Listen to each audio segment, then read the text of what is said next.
नमस्कार दोस्तों, मेरा नाम है संजय। तो आज की इस वीडियो में हम देखेंगे कक्षा 12 भूगोल के विषय में आने वाले सभी एक नंबर वाले प्रश्न जो हर बार एग्जाम में पूछे जाते हैं। इसमें से बहुत सारे प्रश्न हैं जो एग्जाम में पहले आए हुए भी हैं और आएंगे। मतलब कि हर बार एग्जाम में यही प्रश्न यहीं से उठ कर आते हैं प्रश्न। मतलब कि किताब के अंदर से ही प्रश्न आते हैं, बाकी बाहर से कुछ नहीं आता। और मैंने भी किताब के अंदर से ही प्रश्न उठाया है और बाकी मैंने कुछ एग्जाम्स के क्वेश्चन भी उठाए हैं, अर्धवार्षिक, वार्षिक। तो इनमें से मैंने प्रश्न उठाए हैं। तो इसमें से बहुत सारे प्रश्न हैं जो आपके एग्जाम में आने वाले हैं। तो एक कक्षा 12 भूगोल में परीक्षा में आने वाले प्रश्न है 2026 बोर्ड की जो तैयारी कर रहे हैं स्टूडेंट्स, उनके लिए ये प्रश्न ये वरदान साबित होने वाला है। तो आइए देखते हैं बिना किसी बकवास के। तो पहला प्रश्न है हमारा, नवनिश्चयवाद के प्रवर्तक कौन है? नवनिश्चयवाद के प्रवर्तक कौन है? तो आपने पहला पार्ट पढ़ा होगा तो आपको पता होगा कि नवनिश्चयवाद विचारधारा के प्रवर्तक कौन है। इसके प्रवर्तक है ग्रिफिथ टेलर। ग्रिफिथ टेलर ये इस विचारधारा के प्रवर्तक है, ग्रिफिथ टेलर। अब आपका दूसरा प्रश्न है, विश्व व्यापार संगठन का मुख्यालय कहाँ पर है? तो विश्व व्यापार संगठन का जो स्थापना थी वो 1995 में हुई थी और अब इसका मुख्यालय स्विट्जरलैंड, एक स्विट्जरलैंड का एक शहर है जिनेवा। स्विट्जरलैंड, स्विट्जरलैंड का एक शहर है जिनेवा। जिनेवा या जेनेवा, इसका मुख्यालय स्विट्जरलैंड का एक शहर है जिनेवा, इसमें यहाँ पर है। अब आपका तीसरा प्रश्न है, किस महाद्वीप की जनसंख्या वृद्धि सर्वाधिक है? अब आपसे पूछ रहा है किस महाद्वीप की जनसंख्या वृद्धि दर सर्वाधिक है। तो वृद्धि दर किसकी सर्वाधिक है? अफ्रीका महाद्वीप की। और जनसंख्या की सबसे जनसंख्या किस महाद्वीप में सबसे ज्यादा है? तो जनसंख्या एशिया महाद्वीप में। और वृद्धि दर पूछे तो ये अफ्रीका महाद्वीप की है। अब आपका चौथा प्रश्न है कि ग्रामीण बस्तियों की मुख्य आर्थिक क्रिया कौन सी है? तो ग्रामीण बस्तियों में मुख्य रूप से पशुपालन किया जाता है, कृषि की जाती है और बाकी बहुत छोटे मोटे काम किए जाते हैं। तो ये किस में आते हैं? प्राथमिक क्रिया के अंतर्गत आते हैं। प्राथमिक क्रिया के अंतर्गत आते हैं। तो ये चौथे प्रश्न का उत्तर हो जाएगा प्राथमिक क्रियाएं।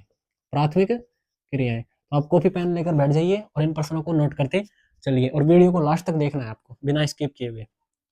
अब आपका पांचवा प्रश्न है, भारत के किस राज्य में जनसंख्या घनत्व सबसे निम्नतम? अब देखो, निम्नतम का मतलब बहुत कम स्टूडेंट्स जानते हैं। कम, निम्नतम का मतलब होता है कम और उच्चतम का मतलब होता है अधिक। उच्चतम का मतलब होता है अधिक।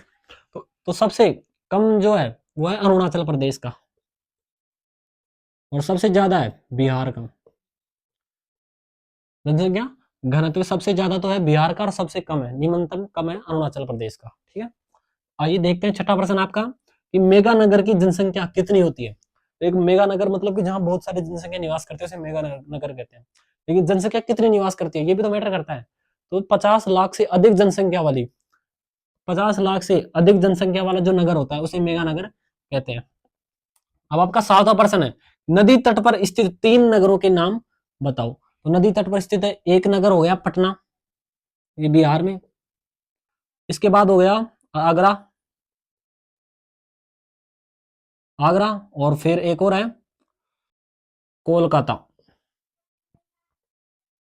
कोलकाता हुगली नदी के किनारे है। एग्जाम में पूछ लेंगे तो कोलकाता किस नदी के किनारे? तो हुगली नदी के किनारे स्थित है। ये प्रश्न मोस्ट है, कोलकाता हुगली नदी के किनारे स्थित है। आगरा यमुना के और पटना गंगा नदी के किनारे स्थित है। अब आपका आठवां प्रश्न है कि ब्राजील में कॉफी के बागानों को क्या कहते हैं? ये प्रश्न बहुत ही ज्यादा इंपॉर्टेंट है कि ब्राजील में कॉफी के बागानों को क्या कहते हैं? तो ब्राजील में कॉफी के बागानों को कहते हैं फेजेंडा या फिर फजेंडा। ब्राजील में कॉफी के बागानों को कहते हैं फेजेंडा। अब आपका नौवां प्रश्न है कि नरोरा नाभिकीय ऊर्जा संयंत्र कहाँ स्थित है? नरोरा नाभिकीय ऊर्जा संयंत्र कहाँ स्थित है?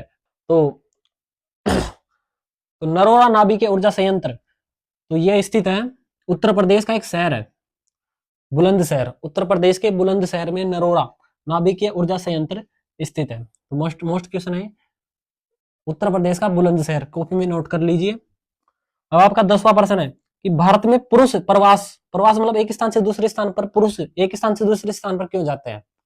तो सबसे बड़ा मेन कारण है कि बेरोजगारी, रोजगार पाने के लिए। क्योंकि बेरोजगार है तो रोजगार पाने के लिए तो जाएंगे एक स्थान से दूसरी जगह। देखा होगा गाँव में लोग क्या होता है, गाँव में जाते हैं लोग, एक जगह से दूसरी जगह जाते हैं और किस लिए जाते हैं? काम करने के लिए जाते हैं, मुजरा करने के लिए थोड़ी जाते हैं।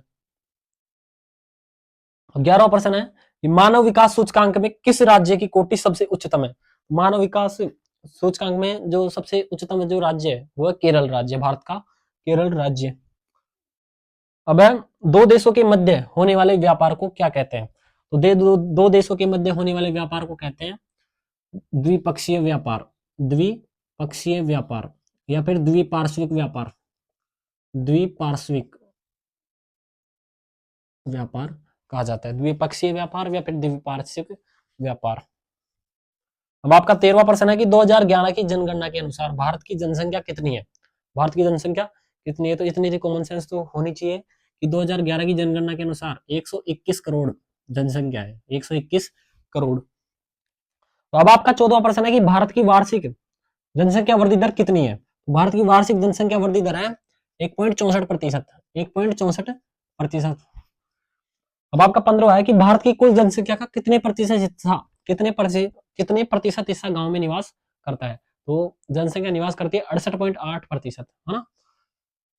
अब है वोल्गा जलमार्ग कहाँ स्थित है? तो वोल्गा जलमार्ग स्थित है रूस में, वोल्गा जलमार्ग रूस में स्थित है। अब है कि व्यापार के दो प्रकार बताइए। तो व्यापार के दो प्रकार, एक तो फुटकर व्यापार और एक थोक व्यापार, दो व्यापार हो गए, थोक व्यापार और फुटकर व्यापार। 18वां है किन्हीं दो बहुउद्देशीय नदी घाटी परियोजनाओं के नाम बताइए। एक हो गई इंदिरा गांधी नहर परियोजना और एक हो गई दामोदर घाटी नहर परियोजना। एक तो इंदिरा गांधी हो गई, एक दामोदर घाटी नहर परियोजना। एक प्रश्न और बनता है, इंदिरा गांधी किस नहर को राजस्थान नहर के नाम से भी जाना जाता है? इंदिरा गांधी नहर को राजस्थान नहर के नाम से भी जाना जाता है। यदि आपको वीडियो पसंद आई हो तो लाइक कीजिए और ना पसंद आई हो तो भी लाइक कीजिए। लाइक तो करना ही करना है। सब्सक्राइब कीजिए चैनल को फटाफट से। धन्यवाद।